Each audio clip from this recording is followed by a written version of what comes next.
Bonjour, avec vous le professeur Moritz Mohamed de l'Université Sultan Moulay Slimane. Cette vidéo présente la couverture cellulaire dans un réseau mobile GSM. Le GSM, ou Global System for Mobile Communication, est un réseau cellulaire qui permet l'établissement des communications mobile-mobile, mobile-fixe et fixe-mobile. Un réseau GSM est un réseau cellulaire car elle est formée par plusieurs cellules pour pouvoir couvrir tout un territoire. Une cellule est couverte par une station de base possédant 3 antennes sectorielles. Chaque antenne a une couverture de 120 degrés et les 3 antennes forment une cellule ou cercle de 360 degrés.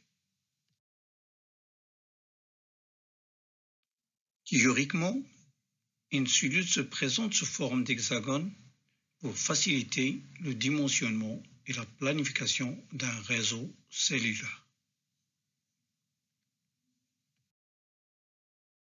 Mais dans la pratique, les cellules peuvent prendre différentes formes dépendant de la topologie des paysages. Le déploiement de cellules a plusieurs avantages. Tout d'abord, grâce à un réseau cellulaire, on assure une mobilité des terminaux sur une grande surface. Grâce au réseau cellulaire, on peut faire un redéploiement des fréquences allouées auprès du régulateur. En fait, les fréquences sont des ressources rares et le régulateur fournit à l'opérateur un ensemble limité de fréquences pour couvrir toute une nation.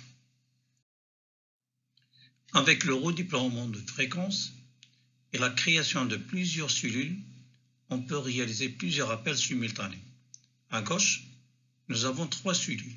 Si l'on considère par exemple que chaque cellule a une seule fréquence et que chaque fréquence est partagée dans le temps entre 8 utilisateurs, on ne peut effectuer que 24 appels simultanés. Par contre, si l'on se met dans les mêmes conditions, les cellules à droite permettent 14 x 8 appels, soit 112 appels simultanés. Un autre avantage du déploiement de cellules est la réduction d'énergie. En fait, pour couvrir une large cellule, on aura besoin de plus d'énergie. Par contre, des cellules de faible taille peuvent être couvertes avec moins d'énergie. Pour la couverture optimale d'un territoire, certaines règles doivent être respectées. Tout d'abord, on doit utiliser des motifs réguliers. Un motif de cellule irrégulier, c'est l'invariant par une symétrie ou une rotation de 120 degrés. C'est-à-dire que l'on retrouve la même cellule ou bien entendu la même fréquence avec une symétrie de 120 degrés.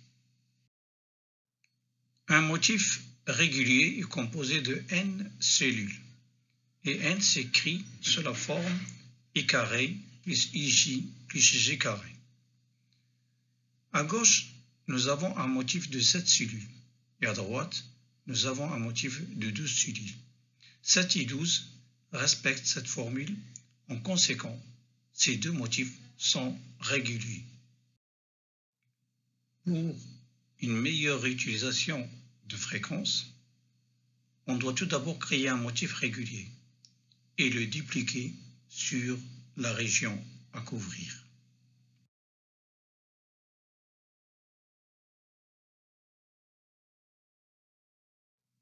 Dans cet exemple, on va couvrir cette région avec ce motif de 12 cellules.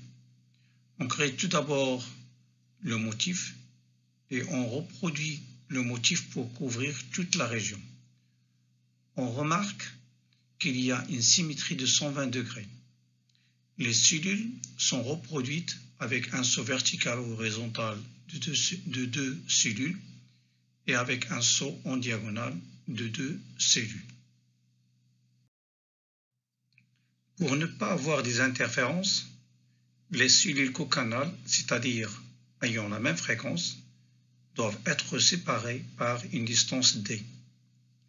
Le nombre de cellules n est relié à d et r par la formule d sur r égale racine de 3n. Le rapport Q qui est égal à d sur r est appelé le facteur de réutilisation.